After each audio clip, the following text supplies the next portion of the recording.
Halo semuanya, saya Bilanjo Putra. Di sini saya kelas 11 3. Pada kesempatan kali ini saya mau mengadakan pengayaan untuk mata pelajaran fisika.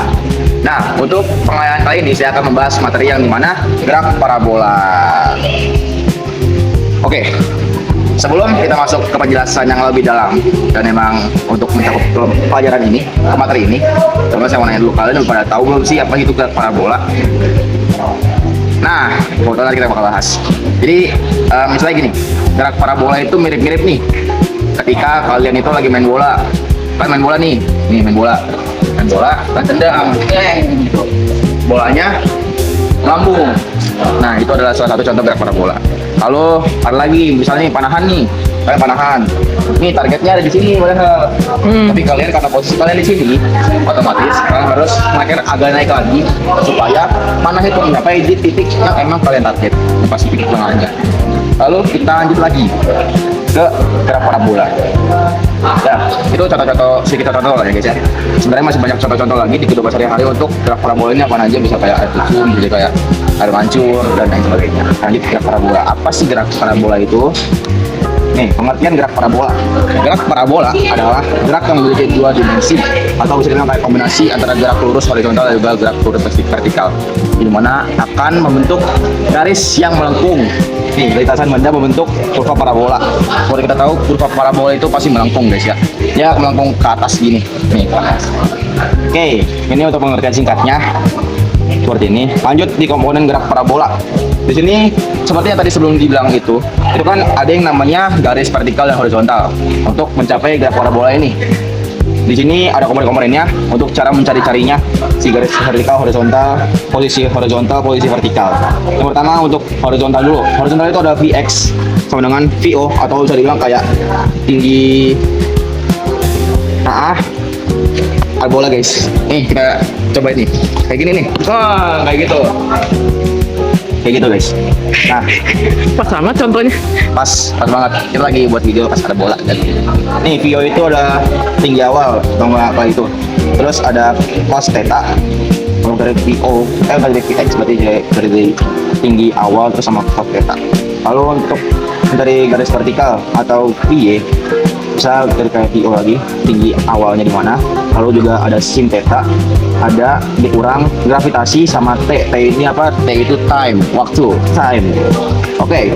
Kenapa yang horizontal sama vertikal beda? Yang vertikal pakai sin, yang horizontal pakai cos. Karena itu rumusnya. Oke, lanjut lagi. Posisi horizontal. Tahu bisa dibilang kayak untuk mencari posisi horizontal di mana kayak ini lagi di sini nih, posisi di mana? Nah, caranya itu X. X itu sama dengan VO atau bilang tinggi awalnya, terus dengan cos theta dikali sama height, tinggi, waktu, time, not height. Alright, kita lanjut lagi. Posisi vertikal Y sama dengan VO atau enggak tinggi awalnya, terus habis dipakai sin theta dikali time dikurang 1/2 gravitasi dikali time kuadrat. Kenapa time kuadrat? Karena itu rumusnya. Balik lagi karena itu rumusnya. Ini komponen gerak parabola. Kita lanjut lagi ke rumus penting yang pasti. Ini rumus penting itu biasanya nih kalau misalnya di soal-soal ujian, soal-soal yang emang kita lagi tes, pasti bakal banyak bisa keluar seperti ini. Waktu tinggi maksimum, jangkauan maksimum.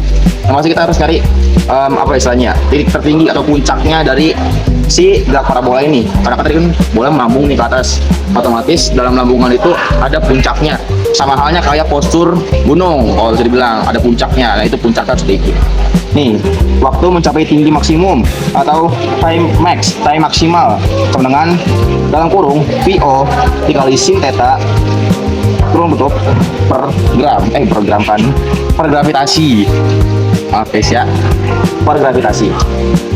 Lalu untuk tinggi maksimum atau height maksimal bisa dirumuskan sebagai berikut. Ini ada dalam kurung VO kuadrat kali sin theta kuadrat. Terus di dalam kurung tutup, habis itu diper 2 kali gravitasi. Lalu untuk jangkauan maksimum atau bisa bilang kayak jangkauan maksimum itu kayak apa misalnya ya? Itu.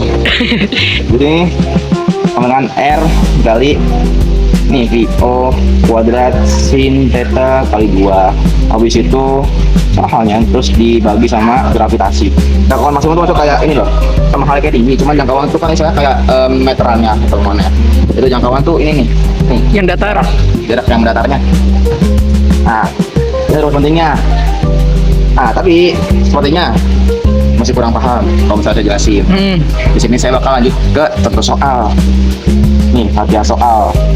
Sebuah bola ditendang dengan kecepatan awal 20 mile per second pada sudut 30 derajat. Hitung jangkauan horizontal R bola, jangkauan yang lurus ya, yang lurus. Digunakan dengan gravitasinya 10 mile per second. Ya, 10 mile per second. Tapi bisa aja di suatu soal keluar gravitasinya ini bukan 10 mile per second, tapi 9,8 mile per second. Oke, sekarang kita mau lanjut ke soalnya dulu. Kita bahas, nah kita buka buku ya.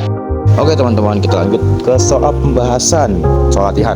Di sini ada soal latihan yang mana diketahui kecepatan awalnya itu 20 mile per second, sudutnya itu 30 derajat, dan juga gravitasinya itu adalah 10 mile per second kuadrat.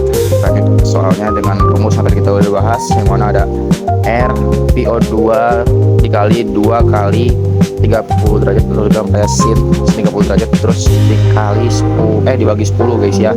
Habis itu saya ikutin aja nih, jadinya 20 pangkat 2 itu 400, terus 30 kali 2 60, jadinya kan sin 60, jadinya 1/2 akar 3. Habis itu di per 10. Lanjut, jadinya di sini persamaannya 200 dikali akar 3 lalu dibagi 10 yang menghasilkan angka 20 akar 3. Oke teman-teman, sekarang kita sampai penghujung. Ini mana tadi kita udah bahas pengertiannya apa, komponennya apa aja. Saya juga sempat kasih contoh-contohnya di mana gerak parabola ini dalam kehidupan sehari-hari apa aja bisa dilihat dan juga digunakan. Lalu kita coba bahas soalnya juga nih, soal latihan yang saya buat tadi di slide terakhir sebelum kita bahas soalnya pastinya kan. Di sini saya makasih banget karena kalian sudah bisa mengikuti video saya sampai akhir, walaupun saya ini belum terlalu bagus menjelaskan, tapi kita sama-sama belajar. Kita belajar untuk hasil yang lebih baik. Baik, sekian saja video dari saya. Kurang lebih mohon maaf. Bye bye.